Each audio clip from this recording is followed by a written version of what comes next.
માસી ભૂખ લાગી છે, બે દી થયા કાંઈ ખાધું નથી. તો શું મને ખાઈશ? ના ના માસી, હું એમ કહું છું કાંઈક પૈસા દ્યો ખાવા માટે. મારી દાદી કહેતી હતી કોકનું સારું કરીએ ને તો આપણું એ સારું થાય. આલે આ 500 રૂપિયા તું પેટ ભરીને ખાઈ લે, બાકીના બચે ને એ પૈસા મને પાછા દે. હા માસી.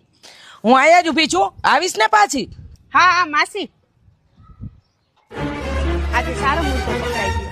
હાલો હું જોઉં મારા પાસે કેટલા છે આખા દિવસની. 300 રૂપિયા. વાંધો નહીં, હું 200 રૂપિયાને ખાઈ લીધું. એને કોણ કેવા જશે કે મેં ખાધું છે કે નહીં. આલિયો માસી, આટલા પૈસા બચ્યા. ખાઈ લીધું ને? હા માસી. પેટ ભરીને ખાધું ને? હા માસી, પેટ ભરીને ખાધું. જો બેટા, કોકનું સારું કરીએ ને તો હંમેશા આપણું સારું જ થાય.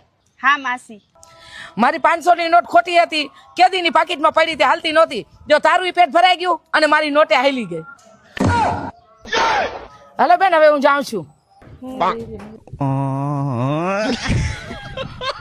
હવે તો સાચે ભૂખે મરવું પડશે.